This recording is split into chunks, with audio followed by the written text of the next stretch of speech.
So we have to tell our own stories. I mean, even Jesus is white.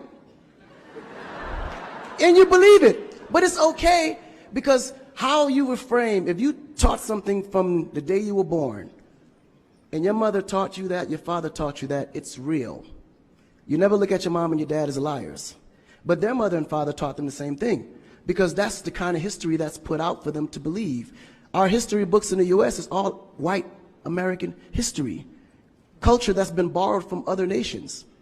But Africa have to teach the same history of our ancestors, the great things that they have accomplished.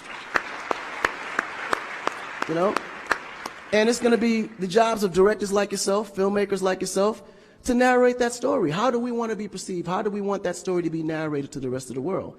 This younger generation, we kind of figured it out. Because now, when you look at hip-hop in America, every rapper is rich. Gold chains, Bentleys, nice girls by the pool with bathing suits in his big mansion.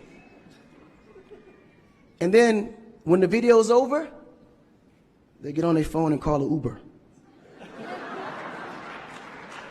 They don't even come in the Bentley that you just saw in the TV.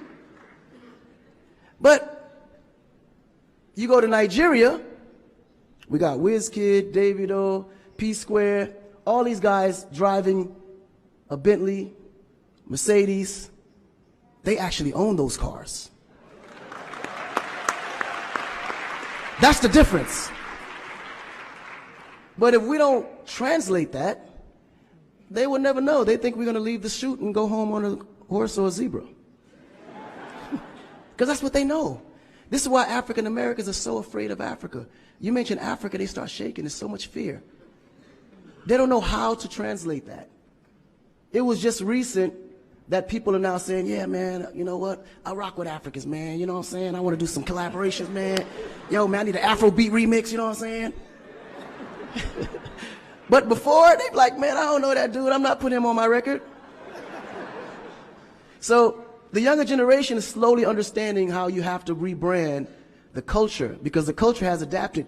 They've actually took everything that we've created and made it look better. They made a superstar look like a superstar. When I look on TV and I see our biggest entertainers, they don't look like stars. That's why you can't really respect the entertainer. If a politician saw a singer, he'd just be like, oh, he's just a local singer. But if he go to that local singer's performance, he may sell out the stadium because he has a huge influence, but the image is not there.